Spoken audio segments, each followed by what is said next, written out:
Verso 1 dice, y Saulo estaba allí aprobando la muerte de Esteban. Déjame detenerme ahí, que aunque no es el final del versículo 1, detenerme ahí. Esta es creo que la segunda vez hasta este momento en Hechos donde se menciona a Saulo como una persona que está involucrada en estos aspectos de Jerusalén, del centro, la capital espiritual de los judíos, ¿verdad? Y esta es la segunda vez, como decía, y Saulo aquí se menciona como testigo de la muerte injusta de Esteban. Él participó allí y asumimos que él aprobó, él estaba de acuerdo con esa persecución. Porque la modalidad en que Saulo estaba en ese momento es que él odiaba todo lo que era la fe cristiana. Él no quería saber del nombre de Cristo. Él era un judío, fariseo. Él era una persona aferrada a los caminos de esa orden, ese pacto que ya estaba pereciendo, pero él era fiel, aferrado a eso y consideraba la fe cristiana como una afrenta. Entonces, es muy consistente con eso de que él estuviese presente a la hora que este santo de Dios, seguidor de Cristo, fuera apedreado. Ok, seguimos. Aquel día se desató una gran persecución contra la iglesia en Jerusalén, y todos, excepto los apóstoles, se dispersaron por las regiones de Judea y Samaria. Ahí se nos dice que como fruto de la muerte de Esteban, ya la organización de los judíos dijo, ya no más, ya les dimos demasiadas oportunidades a esta gente, a estos cristianos. Ya le dimos demasiadas oportunidades. Los azotamos, los amenazamos, le dijimos que no prediquen más en ese nombre. Y finalmente tuvimos que matar a una persona como para dar el ejemplo. Entonces ya se desbordó, ya esto fue la gota que derramó el vaso, vamos a perseguirlo. Y eso es lo que está ocurriendo. Esta muerte de Esteban fue como un inicio de esa actitud agresiva en contra de la iglesia de Cristo. Entonces se desató una persecución contra la iglesia en Jerusalén. Ya dijeron, sácamelo a todo, persíganlo, aprésenlo, pero en Jerusalén se acabó esto de predicar a Cristo. ¿Verdad? Pues muy preocupante esa situación. Pero dice que todos salieron huyendo. Probablemente recogieron sus cosas y se fueron a mudar a otras ciudades. Y aquí se menciona Judea, se menciona Samaria. Pero en Jerusalén se quedaron allí los apóstoles. Los líderes dijeron, yo me hundo con este barco. Aquí nos quedamos, ¿verdad? Eso no quiere decir que la actitud de los otros sea criticable en ningún sentido, porque a lo mejor, bueno, pues tenían que huir, porque, bueno, vamos a predicar en otra parte, no hay problema. Pero los apóstoles recibieron la sabiduría de Dios de que ellos debían quedarse allí. Verso 2. Unos hombres piadosos sepultaron a Esteban e hicieron un gran duelo por él. A Saulo, por su parte, perdón, no, termina en el 3. Yo leí el A, el 3 aquí lo leí como un A. Déjame poner mi pantalla un poquito más clara porque lo estoy leyendo como mal. Ok. Ok, dice, unos hombres piadosos sepultaron a Esteban y hicieron gran duelo por él. Ok, eso quiere decir que las personas eran piadosas, eran seguidores del Señor. Aparentemente, como dice el verso anterior, no eran todos la iglesia que se habían ido. Los piadosos pudo haber representado miembros de la iglesia, pero también pudo haber representado judíos que no necesariamente eran seguidores de Cristo hasta ese momento, pero eran personas fieles a Dios, eran personas que temían a Dios, simplemente no habían entrado a un conocimiento pleno de Cristo. Lo piadoso pudo haber sido una cosa o la otra. De todos modos, ellos le dieron santa sepultura a Esteban y hicieron duelo por él. Lo reconocieron como una gran pérdida, la vida de Esteban. Bien, verso 3. Saulo, por su parte, causaba estragos en la iglesia. Entrando de casa en casa, arrastraba a hombres y mujeres y los metía en la cárcel. Fíjense la dureza de corazón que Saulo tenía en ese momento, donde dice que él causaba estragos en la iglesia, es decir, fue una persona que la gente temía acerca de él, le tenían miedo, estaban trancados, mira, ahí viene Saulo, tranquen las puertas, pero Saulo odiaba tanto a la iglesia que él entraba a las fuerzas a la casa y los arrastraba por las manos, por los pies, los arrastraba afuera a que los metieran presos. O sea, un enemigo real de la iglesia en ese momento. Una cosa bastante terrible. Bien, voy a tomar un poco de agua aquí en mi vaso feo. Hoy puse mi vaso feo aquí. Bien, para los que llevan anotaciones. Ok, verso 4. Los que se habían dispersado practicaban la palabra por donde quiera que iban. Ok, ahí vemos una dispersión de los fieles, pero eran fieles y continuaron siendo fieles, como dije hace un momentito. Ellos se dispersaron, pero predicaron la palabra, continuaron en su misión, no se dejaron amedrentar solamente porque tenían que huir de Jerusalén por la persecución, sino que dijeron, nosotros vamos a la iglesia, aunque nos persigan, aunque tengamos que mudarnos, seguimos siendo la iglesia de Cristo. Un buen ejemplo. Ok, verso 5. Felipe bajó a una ciudad de Samaria y les anunciaba al Mesías. Ok, ahí vemos a Felipe, que es uno de esos apóstoles, y él, o de los líderes, y él baja de Jerusalén a una de las ciudades de Samaria. Ok, sabemos que Samaria en ese tiempo era un lugar donde apenas estaba entrando en el conocimiento del Dios verdadero. Ustedes se recuerdan de la interacción de Cristo con la mujer samaritana, que está en Juan, me parece que el capítulo 4. Y él interactúa con la mujer samaritana va a la ciudad de Samaria y dice, este es el Mesías, este es el que estábamos esperando. Y Jesús va a Samaria y empieza a predicar. Es decir, que Samaria en ese tiempo, siendo por tanto tiempo una zona que los judíos repudiaban y los samaritanos repudiaban a los judíos también. Es decir, que estaban alejados de la promesa, del pacto, de la enseñanza, de la palabra de Dios. Samaria estaba experimentando un avivamiento por la mano del Mesías que había llegado. ¿Okay? Entonces, Felipe fue y bajó a Samaria y anunciaba, siguió predicando a Cristo como Mesías. 6.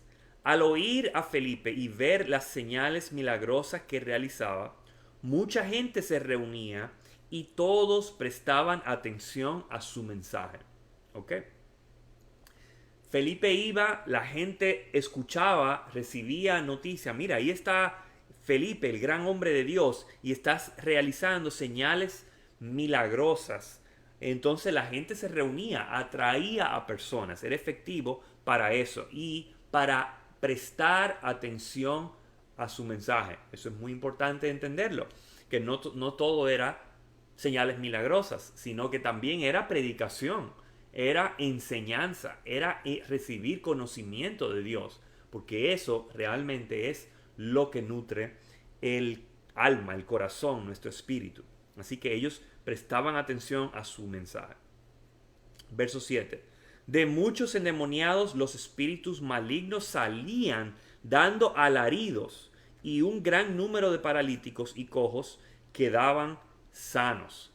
Es decir, que hubo una explosión de ministerio de liberación donde dice que los espíritus salían dando alaridos, o sea, gritando, como ya no podemos resistir, estar, vamos a decir, aferrado a este corazón, tenemos que salir huyendo, porque así es el poder de Dios. Amén.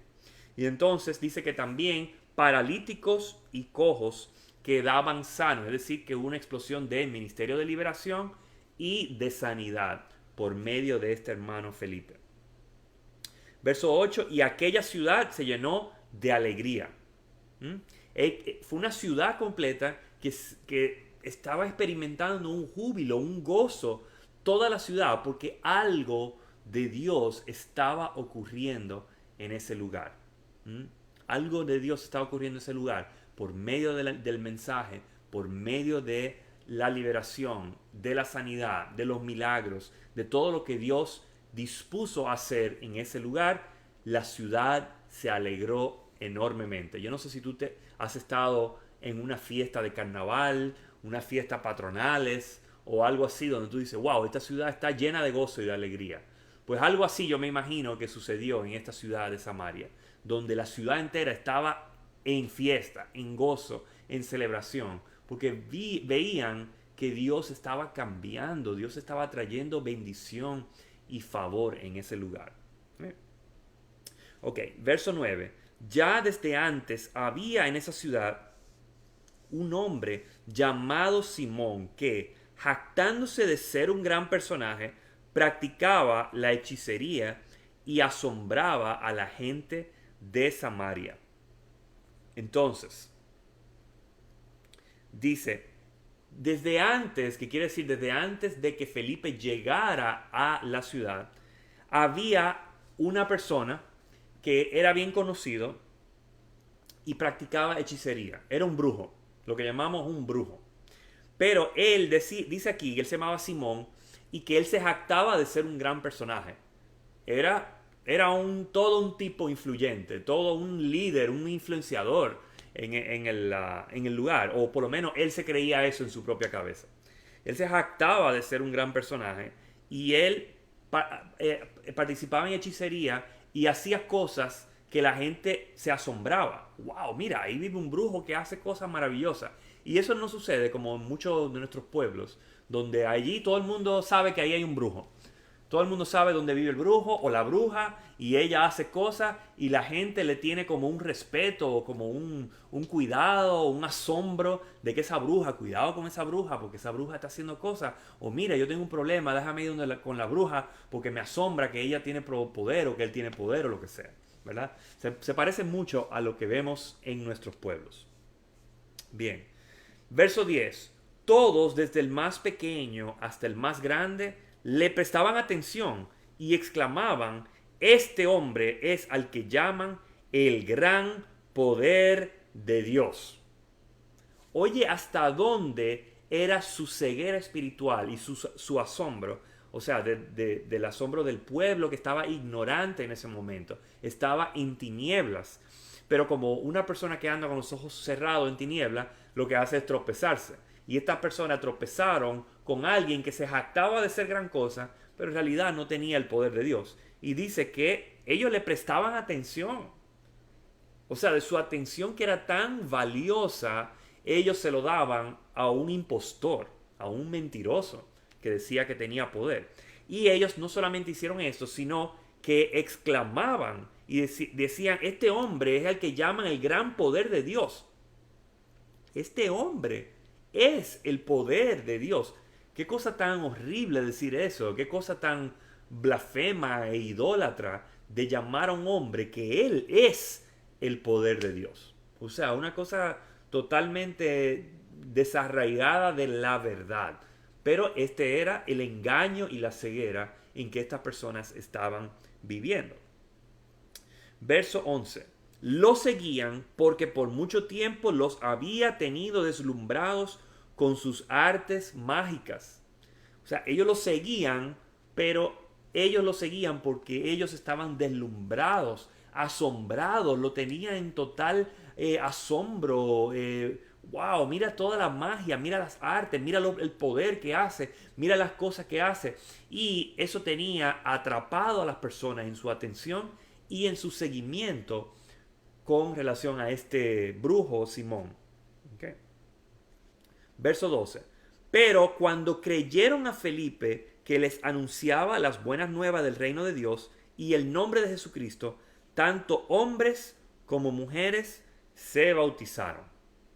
O sea, ellos vieron a Felipe, creyeron a Felipe, es decir, no que Felipe se predicara a él mismo, pero creyeron el mensaje que Felipe estaba afirmando, que era el mensaje de Cristo como Salvador. Y ellos le creyeron y Felipe les predicó el Evangelio de Cristo. Y ellos como resultado, dice la buena nueva del reino de Dios y del nombre de Jesucristo, del reino de Dios, o sea, de que Dios está reinando, está sentado en el trono y el nombre sobre todo nombre, que es el nombre de nuestro Señor Jesucristo, Él le estaba explicando fiel y claramente. Y dice que hombres y mujeres dijeron, ¿sabes qué? Mi vida es de Cristo. Fueron liberados de esa atadura de seguir al brujo, ¿verdad? Y ellos profesaron una nueva alianza, una nueva lealtad, es la palabra que quiero buscar. Profesaron una nueva lealtad hacia Cristo, el Rey de Reyes. ¿Ok?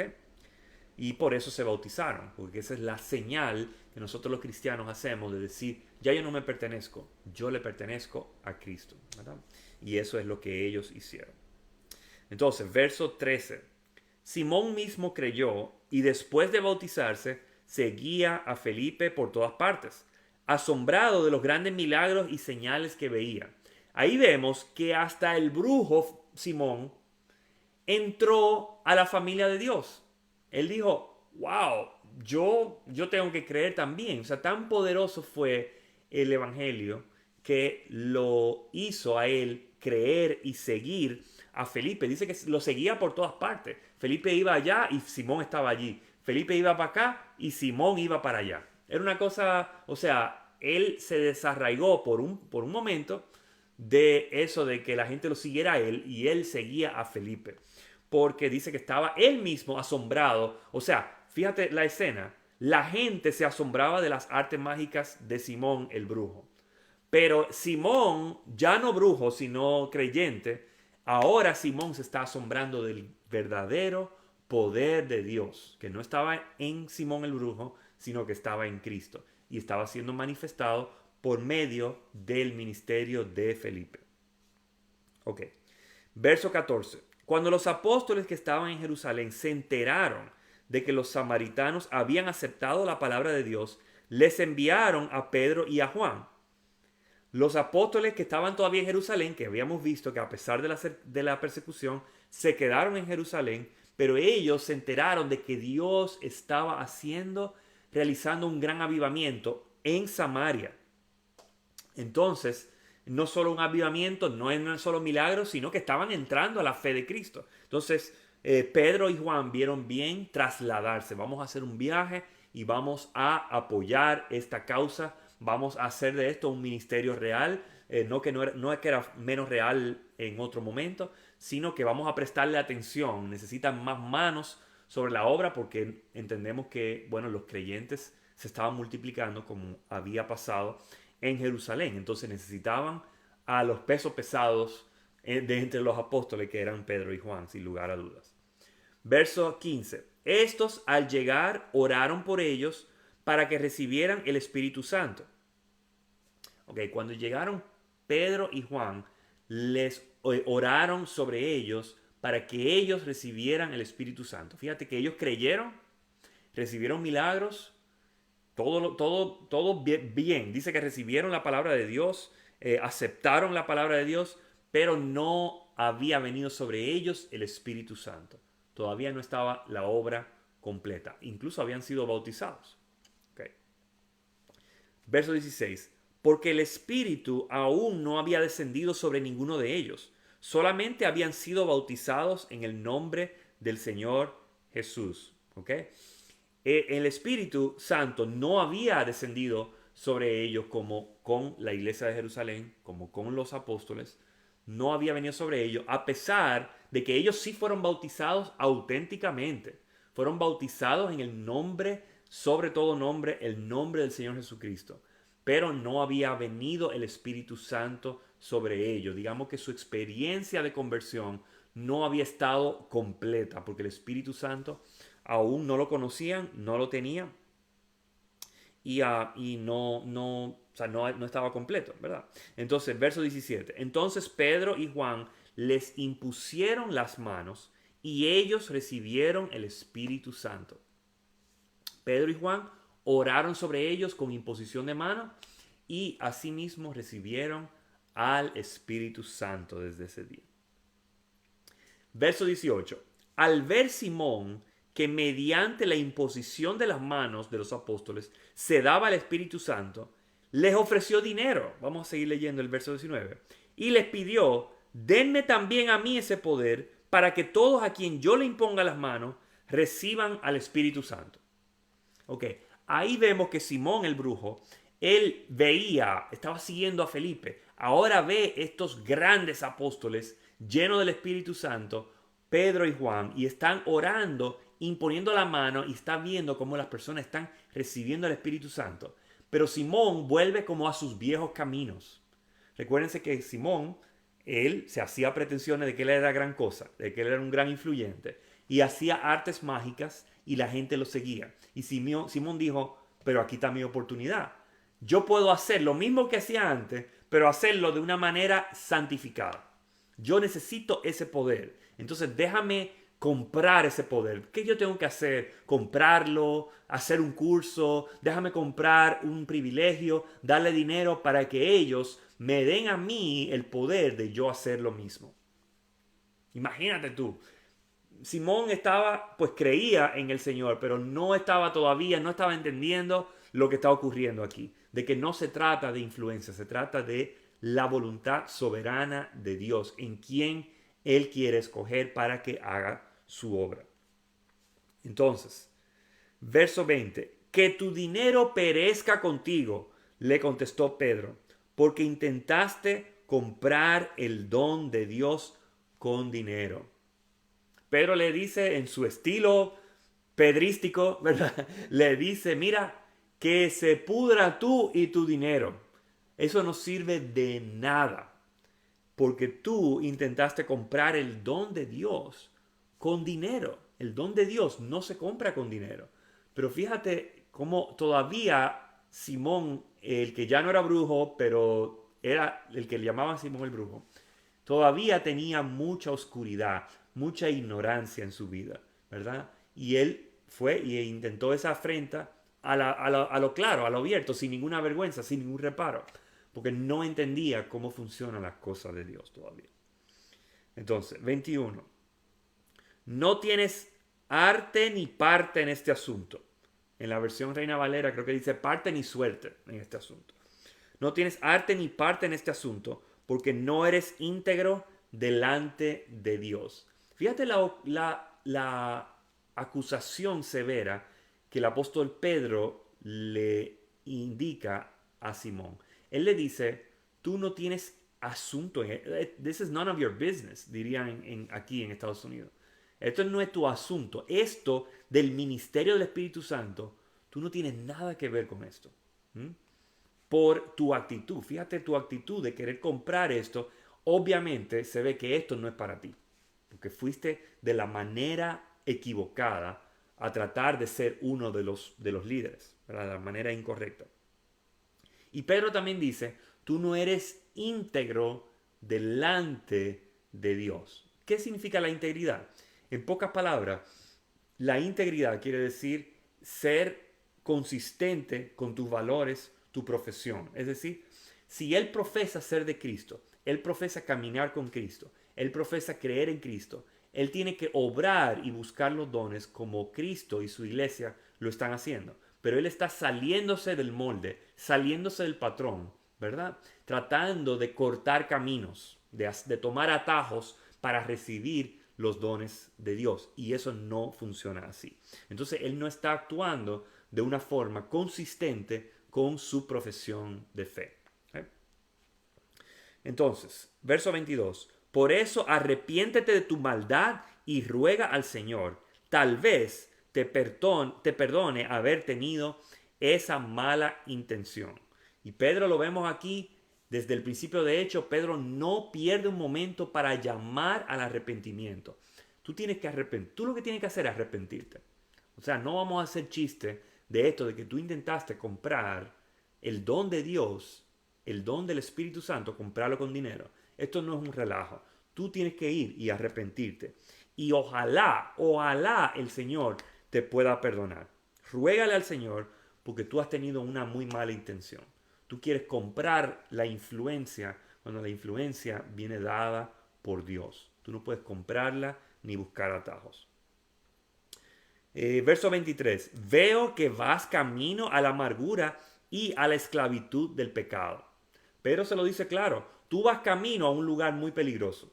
Y ese camino es amargura, porque tú tratas de comprar el don de Dios. Y si alguien te engaña a hacerlo, tú lo que vas a hacer es defraudado, lo cual te va a producir amargura, ¿verdad? Tú vas camino a la amargura y tú vas camino a la esclavitud del pecado. ¿Qué quiere decir la esclavitud del pecado? Es que va a estar amarrado en ese pecado pecado de qué? Pecado de la manipulación, pecado de el egocentrismo, el de creerse que puede comprar las cosas con dinero. Eso le pudiera crear esclavitud, pero Pedro le dice, arrepiéntete, tú tienes una oportunidad de hacer las cosas bien.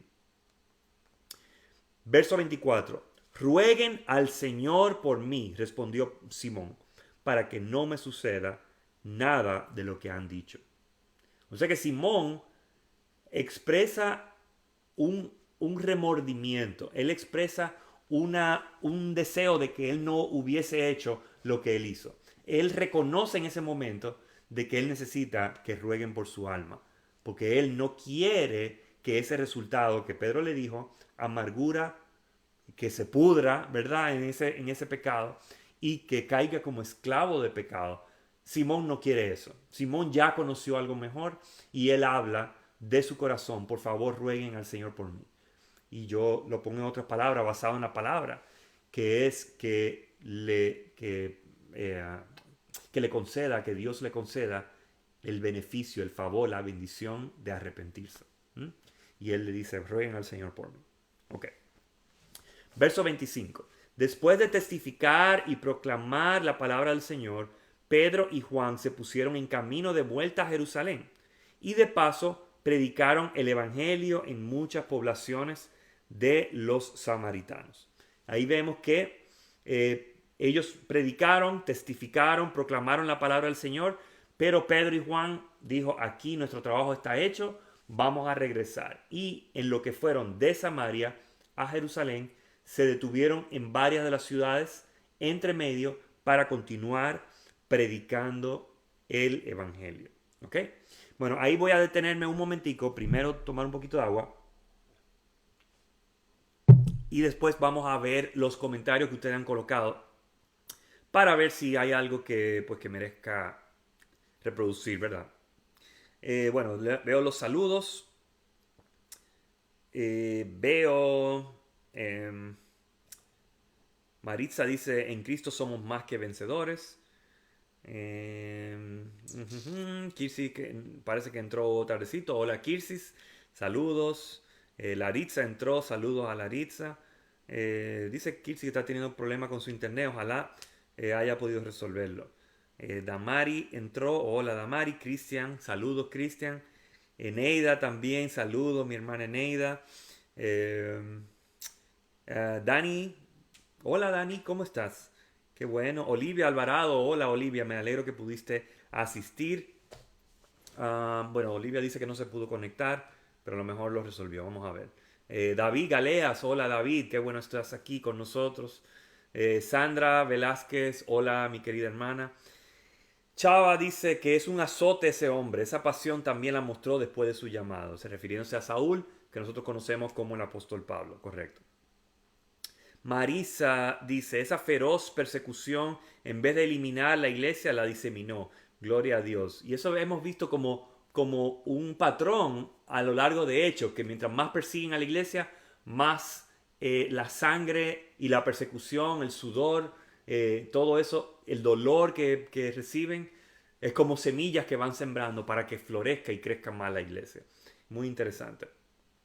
Eneida dice, Saulo llegó a ser el perseguidor principal de la iglesia. Esto hizo que la iglesia se dispersara, lo que realmente contribuyó al crecimiento de la iglesia y todos los creyentes. Exacto. Y dice que Felipe se convirtió en el testigo principal después de la muerte de Esteban. Felipe era un diácono que Dios usó de una manera maravillosa, dice Eneida. Mitchell dice, debemos tener cuidado con todos esos falsos que dicen tener el poder de Dios. Amén, Mitchell, correcto. y dicen ser el poder de Dios también, como vemos a Simón, que era brujo. Ya no vamos a decirle que es brujo porque ya confiamos en que se entregó por completo y se arrepintió. En fe lo diríamos así. Gloria Licea se unió. Hola Gloria. Noris Rodríguez está aquí. Miguel Baraja. Hola Miguel, te estuve llamando hoy. Saludos. Eh, Eneida dice, Pedro sabía porque el Espíritu Santo reveló quién es Simón. Bueno, puede ser, sí, pero también él era muy popular en el pueblo de que pues él hacía lo que él hacía. Mitchell dice, vemos que Simón el hechicero quiso comprar la bendición de Dios, como hoy en día hay gente que compra las bendiciones de Dios, o trata de comprarlo, ¿verdad? Como que compra tu pañuelito, compra tu esto, compra estos artículos, ¿verdad? Y tú no puedes comprar la bendición de Dios. La bendición de Dios es soberana, Dios es soberano y la derrama sobre quien Él quiera, ¿verdad? Maridá, que está aquí, bienvenida. Eneida dice, amén, Pedro haciendo el trabajo que el Señor le envió a hacer sobre arrepentimiento. Exactamente. Él era cortante con eso, era muy sincero. Esperanza, hola Esperanza Espinosa, está ahí. Muchos saludos, está entrando ahí desde Colombia. Elías Salvador, Olivia pudo entrar, hola Olivia. Maridac, saludos. Miguel, bendiciones para todos. Bueno, vamos a dejarlo ahí los comentarios, muy buenos comentarios. Siempre me encanta leer sus comentarios porque ustedes me alimentan a mí o el Señor habla a través de ustedes para pues que nos ministremos uno a otro y también confirmar de que esta palabra pues está siendo explicada abiertamente, correctamente. Amén. Gloria al Señor. Ok, sigamos leyendo la segunda mitad de este capítulo y es acerca de Felipe y el etíope. Bueno, dice verso 26. Un ángel del Señor, estamos a lo que acabaron de entrar, estamos en Hechos capítulo 8, ¿verdad? Hechos capítulo 8, versículo 26. Y estamos leyendo de la Nueva Versión Internacional. Verso 26. Un ángel del Señor le dijo a Felipe, ponte en marcha hacia el sur, por el camino del desierto que baja de Jerusalén a Gaza. ¿Ok? Entonces un ángel viene y le revela a Felipe, tengo otro ministerio para ti, ve, sal en marcha al sur por el camino del desierto que baja de Jerusalén a Gaza. No regresando a su base a Jerusalén, sino que vaya por el camino. Ok, verso 27. Felipe emprendió el viaje y resulta que se encontró con un etíope eunuco, alto funcionario encargado de todo el tesoro de la Candace, reina de los etíopes. Este había ido a Jerusalén para adorar. Ok, vamos a parar ahí porque este verso es bastante largo a explicar este verso. Felipe dice que fielmente respondió a este ángel que le dijo que fuera a hacer ese viaje y él verdaderamente emprendió el viaje. Y de paso, él se encuentra con un etíope eunuco. No era samaritano, no era judío, no era ni siquiera romano, era etíope, africano. Y era eunuco. Y era alto funcionario encargado del tesoro de la reina de Etiopía en ese momento. Era una persona de autoridad, era una persona a quien le confiaban los tesoros de la reina. No sé si saben lo que es un eunuco, y no quiero ser muy gráfico, pero un eunuco es una persona que se le priva de sus funciones sexuales para así, pues, confiarle. Generalmente se le confían los eunucos a los miembros de alta autoridad del reinado, ¿verdad? A las reinas, a las princesas, a las personas en alto mando. Y como, bueno, se le confía así porque ya saben que no van a atentar contra ellos de una manera, pues, hacer avances sexuales contra ella. Pero él era un eunuco, un alto funcionario. Los eunucos no solamente eran sirvientes, los eunucos podían ser líderes, y en este caso era tesorero. El eunuco era tesorero. Y era tesorero de la reina Candace. Y él había ido a Jerusalén para adorar. Fíjate que él, de alguna u otra manera, era temeroso de Dios, ¿verdad? No sabemos cuál era su backstory, su historia, pero él entendía que tenía que ir al templo de Jerusalén a adorar al único Dios verdadero. O sea que, wow, ¿qué habrá pasado ahí? Cuando lleguemos al cielo quizá nos encontremos con el eunuco y le preguntemos, pero ahí no lo dice cómo una persona en un reino pagano tenía un temor de Dios, un conocimiento de Dios. ¿Okay? Verso 28. Y en el viaje de regreso a su país, iba sentado en su carroza leyendo el libro del profeta Isaías. Fíjate un par de cosas que dice aquí en ese verso. Él ya había ido a Jerusalén, había ido al templo a adorar, y entonces él regresó, pero él regresó con un rollo o una copia de Isaías, algo que era muy raro, que una persona no, en ese tiempo, las personas no tenían Biblia como nosotros, de que podían, vamos a leer Isaías, cualquier capítulo, vamos a leerlo, cualquier capítulo lo busco en mi celular y lo empiezo a leer. No, en ese tiempo, tener un rollo o una copia del pergamino de las escrituras era algo muy reservado para muy pocas personas.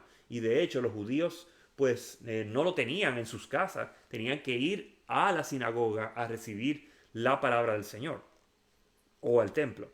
Entonces, sin embargo, esta persona va y recibe, de alguna manera, tiene una copia de Isaías y lo está leyendo. Él está haciendo un estudio bíblico sentado en su carroza. Increíble. Está haciendo un estudio bíblico de Isaías. ¿Ok? Pero lo está haciendo él solo por su cuenta. No hay nadie que lo está explicando. No hay nadie que se lo está enseñando. Es un estudio individual que él está haciendo. Verso 29. El Espíritu le dijo a Felipe, acércate y júntate a ese carro. Ahí vemos cómo el Espíritu Santo lo conduce y le dice, mira, ahí en ese carro te quiero. Tú tienes algo que hacer cerca de esa carroza. ¿Ok? Verso 30. Felipe se acercó deprisa a la carroza y al oír que el hombre leía al profeta Isaías, le preguntó, ¿acaso entiende usted lo que está leyendo? O sea, Felipe es obediente a la voz del Espíritu Santo y él va hacia la carroza. Y se sobreentiende que interrumpe el avance de esa carroza. Y llega a una conversación con el etíope, el eunuco. Y le pregunta, oye, yo te veo leyendo eso. ¿Tú sabes lo que tú estás leyendo? ¿Tú entiendes lo que tú estás leyendo? Ok, seguimos. Verso 31. ¿Y cómo voy a entenderlo? Contestó, si nadie me lo explica. Así que invitó a Felipe a subir y sentarse con él. El etíope le responde de una manera un poco jocosa. Y él le dice, yo estoy leyendo, pero yo no lo estoy entendiendo del todo. Y no hay forma que yo lo entienda porque yo lo estoy leyendo yo solo. Yo no tengo a un maestro, un instructor que me explique qué es lo que yo estoy leyendo. Me parece interesante, pero no lo estoy entendiendo del todo, ¿verdad? Qué interesante eso de que muchas veces hay personas que dicen, bueno, yo leo la palabra, pero no lo entiendo. Y por eso hay un ministerio de enseñanza, de discipulado, un ministerio como este, ahora mismo que estamos explicando la palabra, porque muchas veces hay aspectos que se nos hace difícil de entender. Otros aspectos no son tan difíciles de entender y los hermanos los hijos de Dios fieles, deben estudiar la palabra para nutrirse en su espíritu, pero hay otras que son un poco más complejas y necesitan pues instrucción de aquellos que son llamados hacia la instrucción. Ok.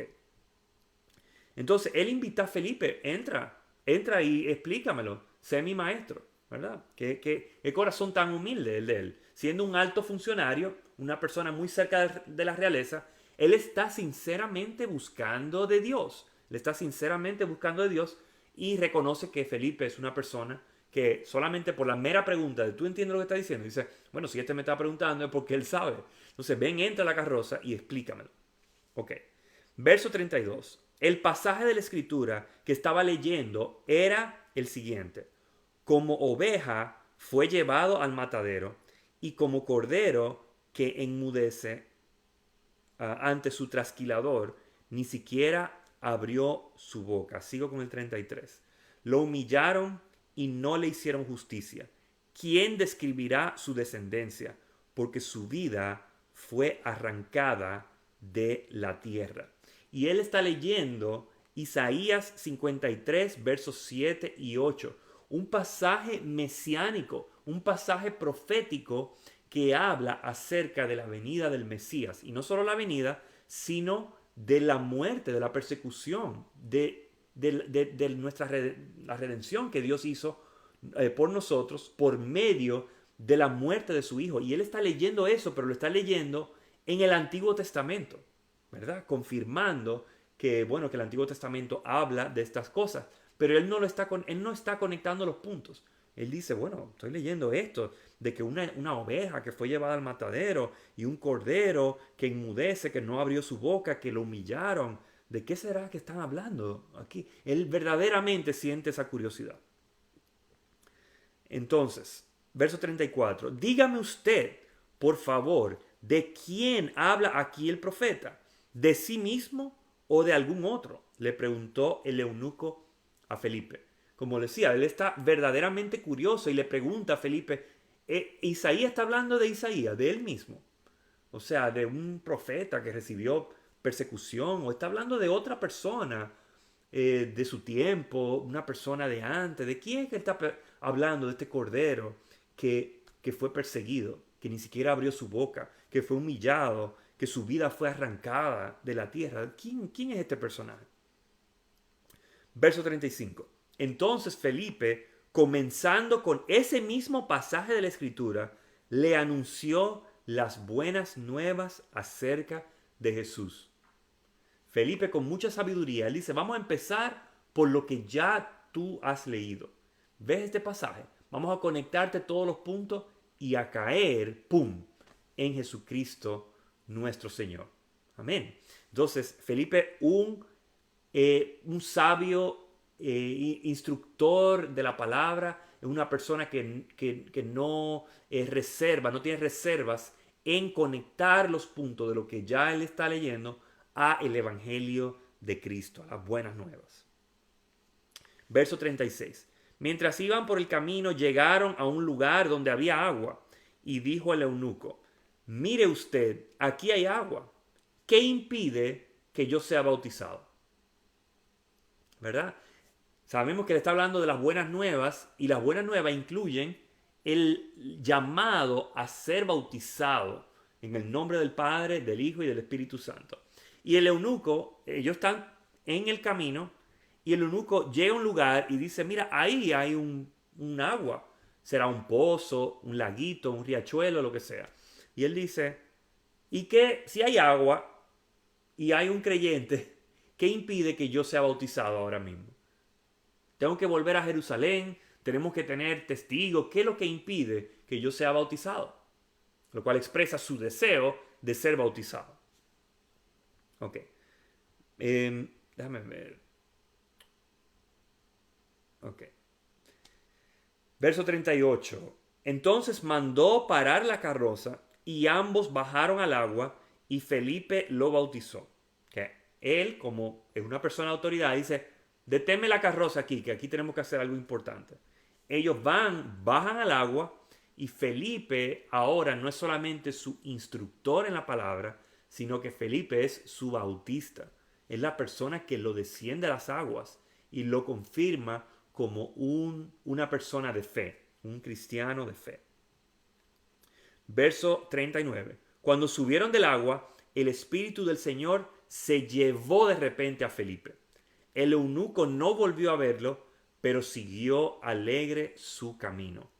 Entonces ellos subieron al agua, pero el Espíritu Santo viene y se los lleva. No explica, no da explicaciones de qué fue lo que sucedió, pero él es llevado como un milagro sobrenaturalmente, trasladado de ese lugar, y el eunuco no lo vio, ni lo volvió a ver, pero la palabra sí nos confirma de que él siguió su camino, que de nuevo era desde Jerusalén hacia Etiopía, y siguió con gozo en su corazón. ¿Cómo no tener gozo si ya había sido conocida de la palabra, se le había explicado la palabra, había sido convertido y había sido bautizado en el nombre del Padre, del Hijo y del Espíritu Santo? ¿Okay?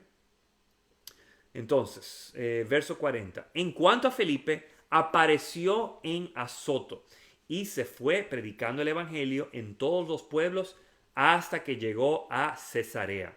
¿Ok? Entonces Felipe es llevado por el Espíritu y él aparece trasladado. De nuevo, la palabra no nos define, no nos explica las minuciosidades de cómo apareció en esta ciudad Azoto, pero él aparece allí. Y él siguió un ministerio iterante, un ministerio como quien dice misionero, y fue predicando en diferentes pueblos, trasladándose hacia Cesarea. Cesarea siendo uno de las ciudades más importantes de el reino o el imperio romano en ese tiempo. ¿Okay? Se llama Cesarea porque era en nombre del César, era una forma de elogiar y halagar el nombre del César. Así que con esto concluimos el capítulo 8 de Hechos. Así que vamos a ver si hay algunos comentarios que han colocado desde esta mitad. Bueno, no muchos comentarios ahora mismo. No sé en lo que leemos esto. Si alguien quiere colocar algún comentario